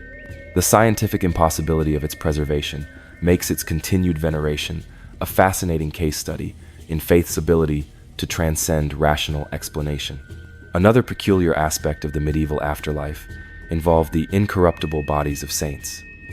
It was believed that the bodies of particularly holy individuals would not decay after death, signifying their sanctity. Accounts of saints whose bodies remained flexible, sweet-smelling, or perfectly preserved decades after their passing were widely circulated. While many instances can be explained by natural mummification processes or even deliberate preservation techniques, the selective nature of these miracles and the fervent belief surrounding them remain a mystery of perception and interpretation. How much was genuine observation, and how much was shaped by the powerful narrative of sanctity. The vision of hell in medieval art and literature, famously depicted in Dante Alighieri's Inferno, also presents a psychological mystery. The detailed, often gruesome, descriptions of the torments of the damned were designed to inspire fear and encourage righteous living. But where did such vivid, standardized imagery of demons, eternal fire, and specific punishments for specific sins truly originate and become so widely accepted? Was it the culmination of biblical interpretation, popular folklore, or perhaps shared psychological archetypes of fear? The sheer terror they evoked had a profound social impact, influencing behavior and artistic expression. The mystery of medieval religious belief also extends to the use of charms and apotropaic objects to ward off evil or illness. While official church doctrine discouraged superstition, folk practices often blended seamlessly with Christian belief. From amulets made from specific herbs or stones, to Christian symbols used for protection against demons or the evil eye, these practices reveal a hidden layer of spiritual pragmatism. The mystery here is how much was truly effective, perhaps through placebo effect, and how much was a testament to the sheer desperation of a people facing disease, famine, and unseen threats, seeking comfort and control wherever they could find it. The medieval afterlife was not a distant, abstract concept. It was a powerful force that shaped art, politics, and daily life. The cult of relics, with its blend of sincere devotion and potential fabrication, stands as a testament to the profound spiritual hunger of the age and the enduring power of belief, even in the face of the inexplicable. Allow the echoes of ancient prayers and the soft glow of miraculous objects to guide you into a profound and dream-filled sleep. Chapter 16. The Great Pyramid of Giza. A monument to eternity's enigma revisited. While the Great Pyramid of Giza stands as a testament to ancient Egyptian prowess, its enduring presence throughout the medieval period, long after its construction, continued to inspire awe, speculation, and new layers of mystery for medieval travelers and scholars. It served as a constant, enigmatic reminder of a far older, perhaps lost, civilization that dwarfed even the grandest medieval constructions. Our journey returns, briefly, to the vast, star-dusted skies of ancient Egypt, where colossal monuments rise from the desert sands as if sculpted by the gods themselves. Dominating the horizon, a silent sentinel for millennia, stands the Great Pyramid of Giza. Also known as the Pyramid of Khufu or Cheops, this isn't merely an iconic symbol of a bygone era. It is, quite simply, one of the most astonishing feats of engineering and construction humanity has ever achieved. Alone among the 7 wonders of the ancient world, it remains standing, an enduring testament to human ambition and ingenuity, inviting whispers and wonder from all who gaze upon its ancient stones. Imagine, if you will, the Giza Plateau near modern-day Cairo, Egypt, transformed into an unimaginable construction site over 4,500 years ago. It was here, during the 4th dynasty of the Old Kingdom of Egypt, a period of immense architectural innovation and profound societal devotion to the afterlife, that this colossal endeavor took shape. Estimates suggest the construction spanned a remarkable 20-year period, approximately between the years 2580 and 2560 BC. Pharaoh Khufu, known to the Greeks as Cheops, reigned for about 23 years, and it was for him, for his eternal preservation and a grand passage to the afterlife, that this monumental tomb was meticulously designed and brought into being. The sheer scale of the project defies easy comprehension. Around 2.3 million blocks of limestone and granite were transported and assembled. Each individual block, a massive undertaking in itself, weighed anywhere from 2.5 to a staggering 15 tons. To put that into perspective, consider the weight of a modern car. A single one of these stones could be the equivalent of several vehicles. How did an ancient civilization, without the benefit of modern machinery, hydraulics, or even wheeled vehicles for large-scale transport on such terrain, manage such an incredible feat? This question continues to echo through the centuries, a tantalizing whisper in the desert air. What truly elevates the Great Pyramid beyond mere size is the breathtaking precision of its construction. Its base, covering approximately 13 acres, about 5.3 hectares, is almost perfectly level, with a deviation of only about 15 millimeters, 0.6 inches. Picture laying out a foundation for a building the size of several football fields, and achieving such flatness with rudimentary tools and a flat horizon. It's a testament to planning and execution that rivals even contemporary construction projects. Even more astounding is the alignment of the pyramid's sides. They are positioned almost exactly with the cardinal points of the compass: north, south, east, and west. This wasn't a lucky guess. It demonstrates an exceptionally advanced understanding of astronomy and geometry by the ancient Egyptians. Originally, the pyramid towered to a height of 146.6 meters, 481 feet, a dizzying vertical expanse that made it the tallest man-made structure in the world for over 3,800 years, a record only surpassed by Lincoln Cathedral in England in the Middle Ages. Though time, erosion, and the loss of its outer casing stones have slightly reduced its height, its grandeur remains undiminished. These casing stones, made of highly polished Tura limestone, would have given the pyramid a shimmering, gem-like appearance, reflecting the intense desert sun across the landscape. For medieval travelers, the Great Pyramid was a monumental mystery. The classical knowledge of its construction methods was largely lost, leading to wild speculation. Some medieval Arab scholars believed it was built by antediluvian kings, before the biblical flood, to preserve knowledge from destruction. Others attributed its construction to mythical figures or even giants. Its immense scale, combined with the lack of clear historical records accessible to them, made it a canvas for fantastical theories, cementing its status as an enigma. The interior of the pyramid is equally intriguing, a labyrinth of chambers and passageways designed for sacred purpose.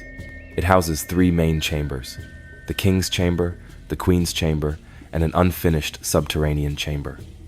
The king's chamber, located near the pyramid's center, contains a large granite sarcophagus, believed to have once held Khufu's mummified body. The Great Pyramid of Giza continues to baffle scientists and engineers today with its sheer scale and precision.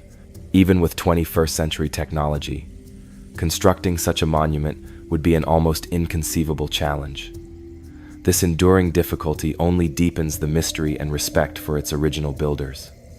It reminds us that even in an age of digital marvels, the mysteries etched in stone by our ancestors continue to hold a powerful, silent magic, inviting us to look closer, to question, and to dream.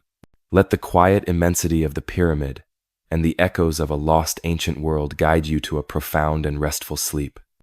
Chapter 17: The Dyatlov Pass Incident, a modern echo of medieval terror. While our focus has been on the medieval past, some mysteries resonate across time, reminding us that inexplicable terror can strike even in modern eras, leaving behind bizarre clues that defy rational explanation. The Dyatlov Pass Incident, a chilling event from the mid-20th century, carries an unsettling echo of the inexplicable fears that haunted medieval minds, demonstrating how quickly human understanding can crumble in the face of the unknown. Our journey shifts to the chilling, snow-covered peaks of the Ural Mountains, where a modern mystery, far more unsettling and perplexing than any ancient riddle, continues to defy explanation. This is the story of the Dyatlov Pass Incident, a terrifying event where 9 experienced hikers met an inexplicable and gruesome end in the desolate, frigid wilderness, leaving behind a trail of bizarre clues that have confounded investigators for decades. In January of the year 1959, a group of 10 young, ambitious, and highly experienced ski hikers, mostly students from the Ural Polytechnical Institute, embarked on an expedition into the northern Ural Mountains in the Soviet Union. Their leader was 23-year-old Igor Dyatlov, an engineering student with a passion for the outdoors.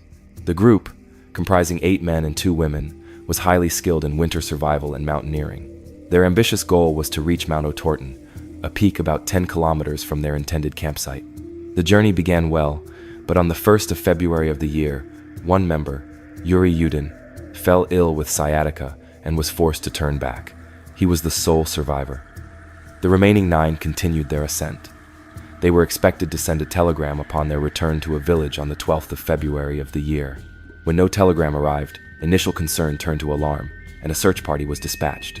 What the searchers discovered in the days and weeks that followed was a scene of unparalleled horror and confusion, a tableau of inexplicable terror frozen in the snow.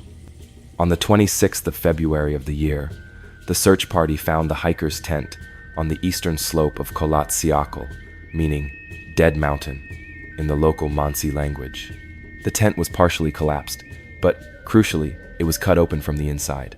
Inside, they found the hikers' belongings: warm clothes, boots, food, and equipment neatly arranged. This immediately suggested that the hikers had fled the tent in a desperate hurry, without their essential winter gear, into temperatures estimated to be between -25°C and -30°C, 13°F, and -22°F. Following faint footprints in the snow, investigators tracked the hikers' path down the slope, away from the tent. The footprints indicated that some were barefoot, others wearing only socks, or a single boot. The tracks led towards a line of trees nearly a mile away. Under a large cedar tree, the first two bodies were found, still dressed only in underwear or light clothing, despite the extreme cold. They were Yuri Krivonishenko and Yuri Doroshenko. Their hands showed signs of struggle, and branches on the cedar tree were broken up to 5 meters high, as if someone had desperately climbed it. Nearby, a small, hastily made fire pit was discovered, now extinguished. 3 more bodies were found between the cedar tree and the tent, seemingly trying to return to their shelter. These were Igor Dyatlov, the leader, Zinaida Kolmogorova, and Rustam Slobodin. All had died of hypothermia. Slobodin had a small crack in his skull, but it was deemed non-fatal. The final 4 bodies were the most disturbing, found only in May of the year, after the snow began to melt, in a ravine about 75 meters deeper into the forest, buried under 4 meters of snow. These were Ludmila Dubinina, Semyon Zolotaryov, Nikolai Thibault Brignol, and Alexander Kolovatov. Their injuries were horrific and defied easy explanation. Dubinina's body was found without her eyes, and her tongue was missing. Zolotaryov also had severe chest injuries, including fractured ribs. Thibault Brignol had suffered a severe skull fracture, equivalent to a major car accident. Kolovatov had multiple facial injuries and a missing part of his skull. Crucially, forensic examinations revealed that these 4 had internal injuries consistent with extreme blunt force trauma, yet there were no external wounds or bruises on their bodies to suggest a struggle or external attack. The force required to inflict such damage was immense, comparable to a car crash. Furthermore, some of the clothing found on these last 4 bodies, which they had apparently taken from the hypothermia victims, registered low levels of radiation. This discovery, initially dismissed as contamination from nuclear tests, added another layer of unsettling mystery to the incident. The official Soviet investigation concluded that the hikers died due to an unknown compelling natural force, and the case was closed and classified, fueling decades of suspicion and conspiracy theories. Several theories have been proposed to explain these baffling circumstances. One of the most widely accepted is the avalanche theory, suggesting a localized slab avalanche struck the tent, causing panic and forcing them to cut their way out, with injuries potentially resulting from being buried under snow or hitting rocks. Recent scientific modeling in the year 2021 has added weight to this particular theory. Another perspective is the infrasound theory, positing that low-frequency sound waves, imperceptible to humans but inducing fear and disorientation, cause them to flee in irrational panic. More sinister explanations point to secret military tests, where the radiation and severe internal injuries could be from an experimental weapon test, and the secrecy a cover-up. Fringe theories, such as extraterrestrial activity or attacks by local Mansi people, have also been proposed, though these lack scientific support. The Dyatlov Pass incident remains one of the most compelling and unsettling mysteries of modern times. Its lack of a simple, universally accepted explanation, combined with the chilling circumstances, ensures its enduring grip on the public imagination. It serves as a stark reminder of the unpredictable and sometimes terrifying power of nature, and perhaps the limits of human understanding when confronted with truly bizarre phenomena. Let the chilling winds of the Ural Mountains and the silent screams of unexplained terror slowly carry you into a deep and profound slumber. Chapter 18. The Codex Gigas, the Devil's Bible, and a Medieval Secret. From the vastness of human endeavors, let us turn to a single, colossal artifact, one that embodies the medieval blend of devotion, scholarly ambition, and a lingering touch of the sinister. The Codex Gigas, famously known as the Devil's Bible. Its sheer size, diverse content, and the dark legends surrounding its creation make it one of the most enigmatic manuscripts to survive from the medieval period. Imagine a book so enormous that it measures 36 inches tall, 20 inches wide, and nearly 9 inches thick, weighing over 165 pounds. This is the Codex Gigas, the largest surviving medieval manuscript in the world. Its 310 pages are made from vellum, derived from the skins of approximately 160 donkeys or calves, a testament to the immense resources required for its creation. The text is written in Latin and includes a vast range of content. The entire Latin Vulgate Bible, a medieval encyclopedia, Isidore of Seville's Etymologiae, a history of the Bohemian people, medical treatises, a calendar, and even magical texts and spells. But what truly sets the Codex Gigas apart, and gives it its ominous nickname, is the full-page illustration of the devil himself on page 290. Depicted in vivid colors with sharp claws and a menacing expression, this unsettling image directly faces a full-page illustration of the heavenly city on the opposite page, reinforcing the manuscript's association with the eternal struggle between good and evil. The mystery of the Codex Gigas begins with its creation. The text is meticulously written in a uniform script, leading scholars to believe it was the work of a single scribe. This consistency, combined with the sheer size of the manuscript, suggests that its creation would have taken many years of continuous labor, perhaps as long as 2 to 3 decades. However, the legend that surrounds the Codex Gigas tells a very different and much more sinister story. According to a centuries-old tale, the manuscript was created by a monk who had committed a grave sin. As punishment, he was sentenced to be walled up alive, a horrific fate. In a desperate attempt to avoid this, the monk promised to create a book that would glorify the monastery and contain all human knowledge, vowing to complete it in a single night. As midnight approached, realizing he could not fulfill his promise, he supposedly turned to the devil for help. In exchange for his soul, the devil agreed to assist, and by morning, the book was finished, complete with the infamous illustration of the devil, included as a tribute to his infernal helper. The monk was spared his punishment, but his soul was forever damned. This legend, while colorful and compelling, is widely regarded as a medieval fantasy rather than a historical account. Yet, it has played a significant role in shaping the mythology of the Codex Gigas and has contributed to its reputation as a cursed or haunted object. The idea of a monk making a pact with the devil to create such a monumental work in a single night taps into deep-seated fears and fascinations with the supernatural, making the Codex Gigas an enduring symbol of the mysterious and the macabre. Beyond the legend, the true story behind its creation remains a mystery. The identity of the scribe is unknown, and there are no contemporary records shedding light on its production. Scholars speculate it was created in the Benedictine monastery of Podlažice in the Czech Republic, a small and obscure monastery, making the production of such a grand manuscript even more surprising. It's unclear why such a labor-intensive project would be undertaken in such a modest setting. The Codex Gigas remained at Podlažice until the 15th century, then transferred to Brevnov Monastery in Prague. In the early 17th century, during the 30 Years' War, it was taken as war booty by the Swedish army and eventually ended up in the Royal Library in Stockholm, where it remains today. Throughout its history, it has been associated with superstitions, including the belief that it is cursed. The Codex Gigas is more than just a massive medieval manuscript. It is a symbol of the mysteries and contradictions of the medieval world. Its creation, whether by a single scribe or through some other means, remains shrouded in uncertainty. The image of the devil, synonymous with the Codex Gigas, serves as a reminder of the ever-present tension between good and evil, faith and temptation, that permeated medieval thought.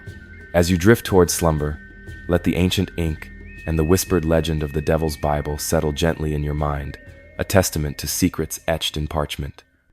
Chapter 19, The Man in the Iron Mask, A Secret Prisoner, and Royal Intrigue.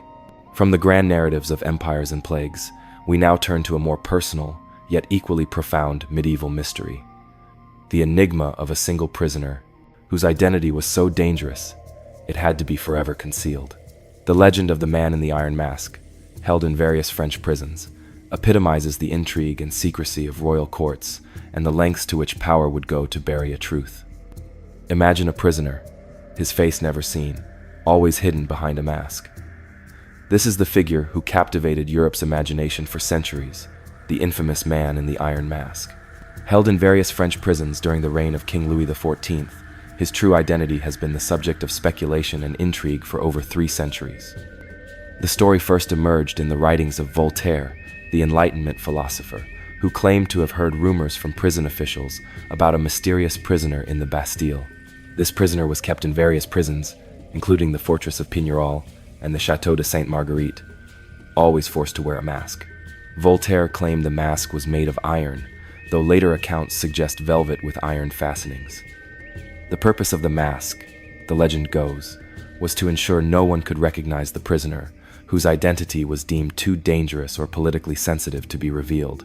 The mystery deepened with the strict security measures taken: solitary confinement, attendance only by trusted, sworn guards, and no communication with anyone.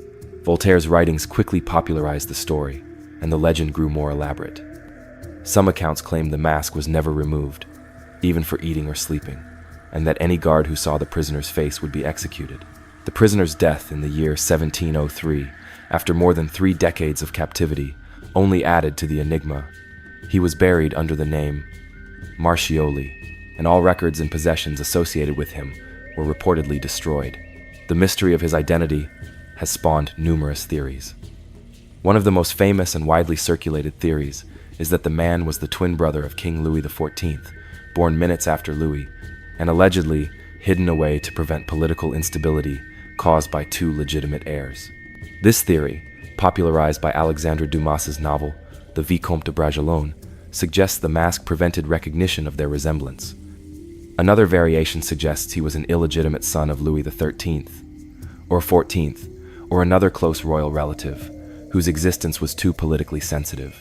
The mask would prevent any physical resemblance to the royal family from being noticed, and his captivity ensured no claim could be made to the throne, aligning with the political intrigue of Louis XIV's reign, where maintaining absolute monarchy was paramount. A less dramatic theory posits he was a disgraced military officer, such as Vivien de Boulogne, imprisoned for disobeying orders and embarrassing the French army, though this doesn't fully explain the extraordinary security measures. A prominent theory identifies him as Ercole Antonio Mattioli, an Italian diplomat imprisoned by the French for betraying state secrets, who was involved in secret negotiations and double-crossed both parties, leading to his arrest in the year 1679. Historical records indicate a man named Marchioli was buried in the year 1703, the same year the masked prisoner died, lending some credence to this theory. The man in the iron mask was held in various prisons, most notably the Bastille, under strict guard by his warden, Benigne d'Auvergne de Saint-Mars. Though isolated, he was reportedly provided with fine clothing, books, and good food. He died in the Bastille on the 19th of November, the year 1703, with all records of his incarceration erased and personal effects destroyed. The mystery continues to captivate scholars and the public. Whether he was a royal relative, a disgraced diplomat, or a victim of political intrigue, his story remains one of history's most intriguing and unsolved mysteries. His identity, concealed so carefully during his lifetime, may never be revealed, leaving him to occupy a unique place in the annals of European history and enigma, whose secret died with him, forever buried beneath the walls of the Bastille. Let the silent weight of a hidden identity and the echoes of royal intrigue gently guide you into a deep and profound sleep. Chapter 20. The Whispers of the Forgotten, Medieval Towns, and the Rise of Urban Mysteries. As we journey deeper into the fabric of the medieval world, our focus turns from grand empires and vast battlefields to the bustling, often chaotic life within its burgeoning towns and cities.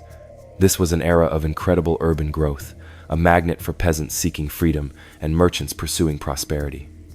Yet, amidst the vibrant markets and towering new cathedrals, these close-knit communities also held their own unique enigmas, from lost populations to the silent secrets of their very foundations. Imagine the labyrinthine streets of a medieval town, perhaps London or Paris, swelling in population. By the 14th century, Paris, for instance, boasted a population estimated to be well over 80,000 to 100,000 residents, a staggering number for the era. The growth of these urban centers was driven by a complex interplay of factors: increased agricultural productivity, the revival of long-distance trade, and the relative peace, despite constant localized conflicts, that allowed for stable settlement. Guilds, as mentioned before, wielded immense power, controlling local economies and ensuring the quality of goods, from textiles to weaponry. They were self-regulating bodies, often with intricate rituals and hierarchies, contributing to the hidden social complexities of urban life. Within this urban tapestry, however, certain puzzles persist.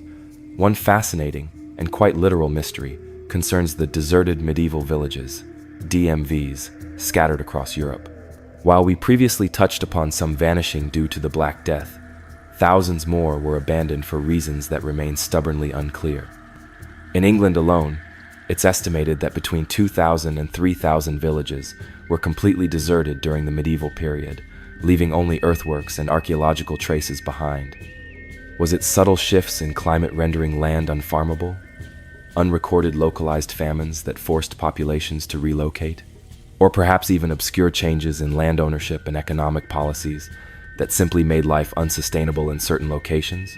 The precise fate of many of these once thriving communities remains a haunting silence in the historical record, a testament to the impermanence of human endeavor in the face of unseen forces.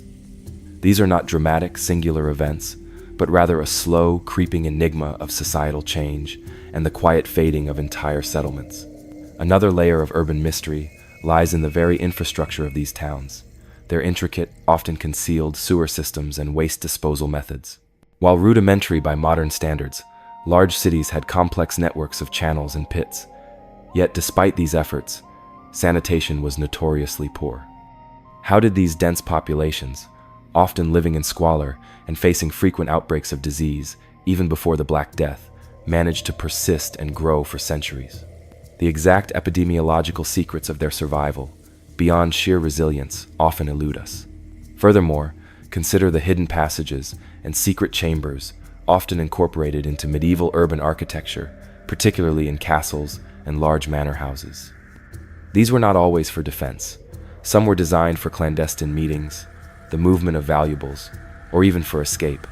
The specific purpose of many of these architectural secrets has been lost to time, known only to their original builders and inhabitants.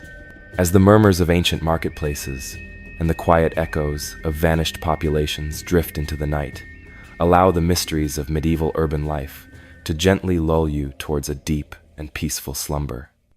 Chapter 21: The Enigma of Medieval Child Rearing, Lost Lives and Hidden Childhoods. Turning our gaze to the most vulnerable members of medieval society, we uncover a somber but profound series of mysteries surrounding childhood. Often romanticized or overlooked, the reality of growing up in the Middle Ages was fraught with peril, marked by vastly different social norms, and left behind surprisingly few direct records of children's lives.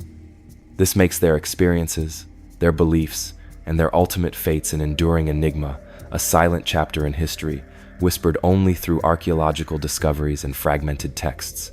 Imagine a world where childhood, as we understand it today, barely existed. Infant mortality rates were astronomically high, with estimates suggesting that between 30% and 50% of children might not have survived past the age of 5. Diseases like smallpox, measles, and dysentery, for which there were no cures, swept through communities with devastating regularity. A child who reached adulthood was, in a very real sense, a survivor. One of the deepest mysteries is the psychological impact of such widespread child mortality. How did parents cope with the constant threat of loss? Did it lead to a different emotional attachment, one more guarded or fatalistic, compared to modern parenting? The concept of childhood as a distinct phase, deserving of unique care and protection, is largely a modern construct. In the medieval period, children were often seen as miniature adults, integrated into labor from a very young age, often as young as 7 or 8 years old. They performed tasks appropriate to their size, from assisting in fields to serving in households or apprenticing with guilds. What were their dreams, their fears, their games, beyond the glimpses we get from fragmented toys and sparse records? The limited literacy and the focus of historical records on adults, particularly those of power, leave the voices and inner lives of medieval children largely unheard. Consider the unsettling archaeological discoveries of medieval child burials.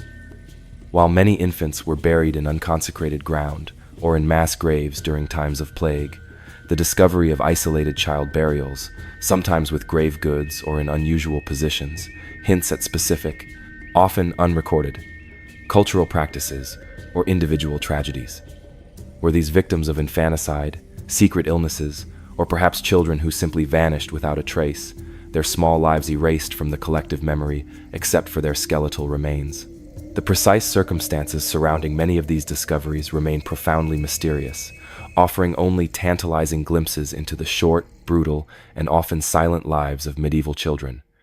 The Children's Crusade, a harrowing event from the year 1212, as we discussed, remains one of the most poignant examples of medieval youth caught in a desperate, mysterious undertaking.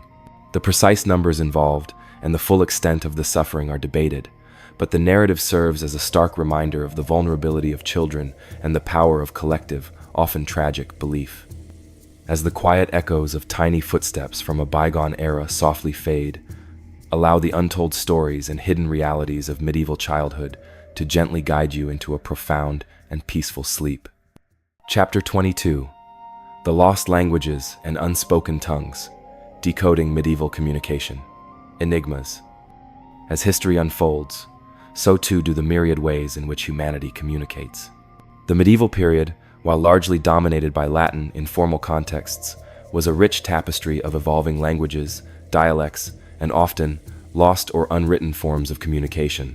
Beyond the deciphered texts, there lie profound linguistic enigmas, the whispers of languages forgotten, and the challenges of truly understanding what medieval people said, heard, and wrote. Imagine a Europe where Latin was the lingua franca of scholars, the church, and legal documents. Yet, outside these formal spheres, a vibrant and rapidly changing landscape of vernacular languages was taking shape. Old English was transforming into Middle English, Old French into new regional dialects, and Germanic tongues were diversifying. The sheer variety of spoken languages and their regional variations, often with no standardized spelling or grammar, presents a significant challenge to modern scholars trying to reconstruct exact pronunciation and meaning. One of the most compelling linguistic mysteries is the true nature and extent of lost medieval languages and dialects. While we have surviving texts, many everyday conversations, regional slang, and subcultures of speech would have left no written record. For instance, the exact dialects spoken by common peasants in remote villages often differed significantly from the formal language used in legal documents or chronicles. How much of the rich linguistic diversity of the era has simply vanished without a trace, leaving only the bare bones of written records? This linguistic dark matter makes it challenging to fully grasp the nuances of medieval social interaction, humor, and daily life. The Voynich manuscript, with its inscrutable Voynichese script, remains the ultimate symbol of a lost or intentionally concealed language. Despite extensive cryptographic efforts, including modern AI analysis in the year 2018, that tentatively suggested an extinct dialect of Hebrew, its nature as a possible cipher, a constructed language, or an entirely unknown tongue continues to defy definitive explanation. Its characters, while consistently used, offer no clear links to known linguistic families, making it a frustrating and captivating puzzle. Beyond spoken and written language, consider the unspoken communication methods of the medieval period. The complex semiotics of heraldry, for example, allowed for intricate messages to be conveyed through symbols, colors, and designs on shields and banners. While much of this system is understood, specific, personal, or localized meanings may be forever lost. Similarly, the use of hand gestures, facial expressions, and body language would have been far more nuanced and culturally specific than we can fully reconstruct today, especially in a time of limited literacy. How did common people convey complex ideas or emotional states without extensive written communication? What were the hidden meanings in the dance macabre motifs or the intricate sculptures on cathedral facades? Were these universally understood messages, or did they hold layers of meaning now obscure to us? The mystery of how medieval people truly communicated with each other, beyond the literal words, remains a profound challenge. Let the echoes of forgotten words and the silent language of ancient symbols gently guide you into a profound and dream-filled sleep. Chapter 23: The Unseen Cosmos, Medieval Astronomy, Astrology, and the Celestial Unknown. As our journey nears its end, we turn our gaze from the earthly realm to the celestial, exploring how the medieval mind grappled with the vastness of the cosmos.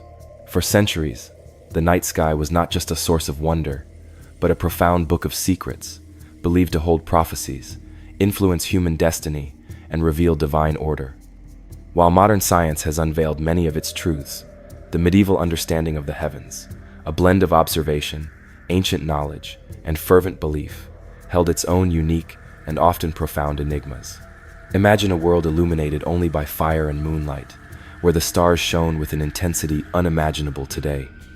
Medieval scholars, drawing on ancient Greek and Roman astronomical texts, often preserved and elaborated upon by Islamic scholars, meticulously charted the movements of celestial bodies.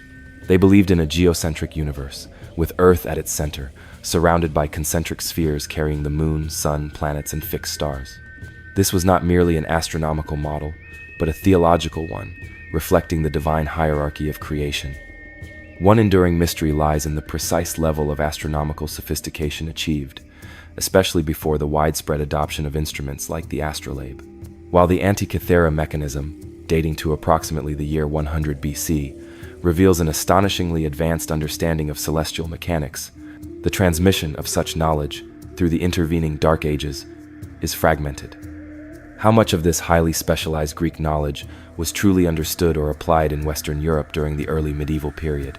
Monasteries preserved some texts, but often without the practical application or theoretical depth required to fully grasp the intricacies of advanced astronomical calculation.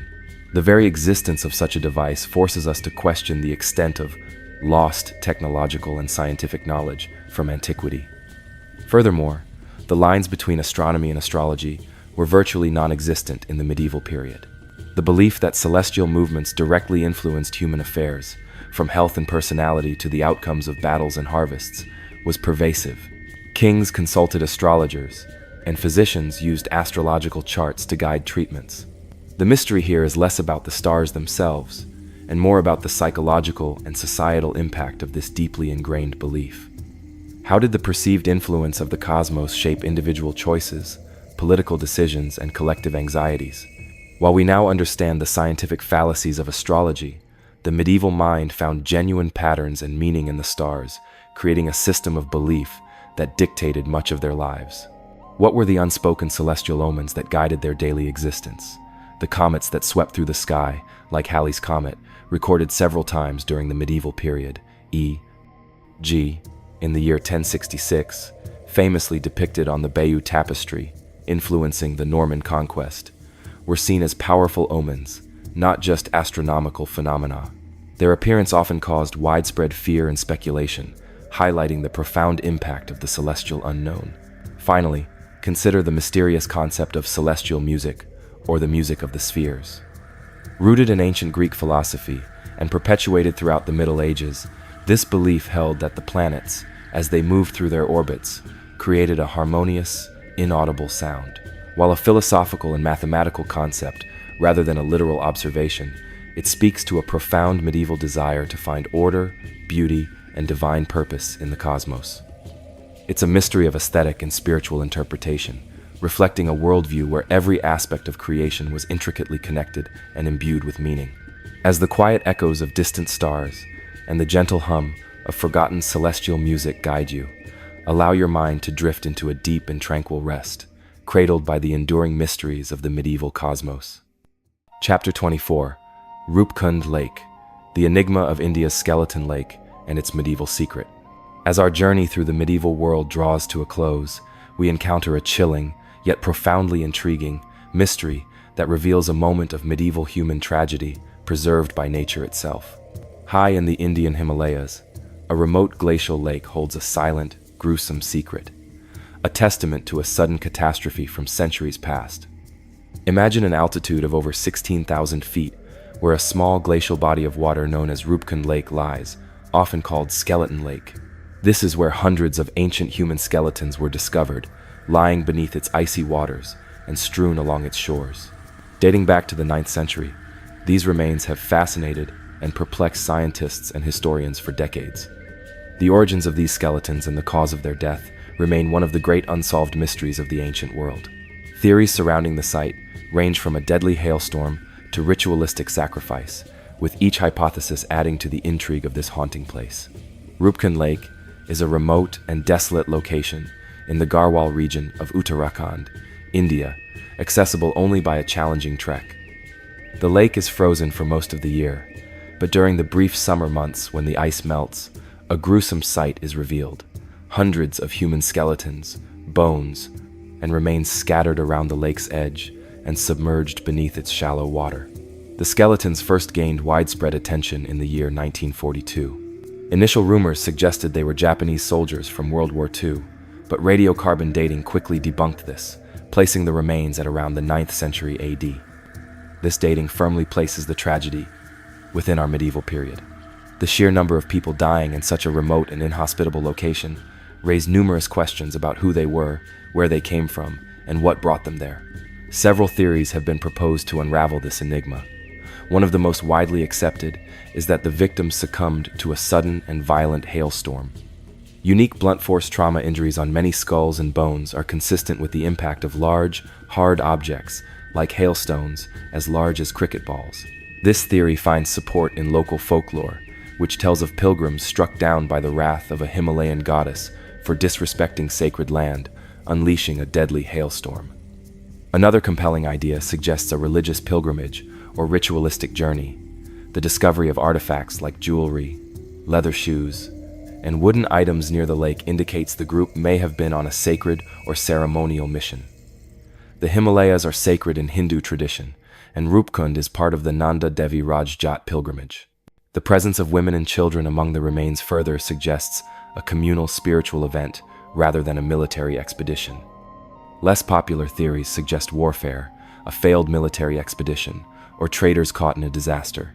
However, the lack of clear battle signs and the presence of women and children weaken these explanations. Recent genetic studies have added new layers of mystery. The year 2019 DNA analysis revealed two distinct genetic groups, one similar to present-day South Asians, and another with closer ties to people from the Eastern Mediterranean, particularly Greece. This discovery has puzzled researchers, raising questions about who these Mediterranean individuals were and how they came to be so far from home. The fact that both groups perished at the same time suggests they were traveling together, but their purpose remains unclear. Rupkund Lake remains one of the most haunting archaeological mysteries. The discovery of hundreds of ancient skeletons, frozen in time, tells a story of life and death in a place few dared to venture. It stands as a testament to the mysteries of the ancient world, a place where history, legend, and mystery collide. Let the chilling silence of the Himalayan heights and the ancient whispers of a frozen tragedy gently guide you into a deep and profound sleep. And so, weary traveler, our journey through the medieval ages and the enigmatic secrets of the Dark Ages comes to a close. You have wandered through the fragmented landscapes of fallen empires, witnessed the dedication of monastic scribes, heard the roar of Viking longships, and felt the chilling shadow of the Black Death. You've pondered the birth of foundational legal documents and explored the hidden depths of lost knowledge and mythical artifacts. You've even glimpsed the haunting echoes of modern mysteries that resonate with ancient fears. Remember, the medieval world, often dismissed as dark, was in fact a tapestry woven with threads of profound faith, brutal conflict, astonishing ingenuity, and enduring mystery. Not every secret was meant to be solved. Some were meant to be felt, to stir the imagination, and to remind us that even in our own era, the world is still brimming with unanswered questions. The echoes of forgotten empires, the whispers of hidden knowledge, the silent testimony of ancient stones, and the lingering questions of faith and fate continue to resonate.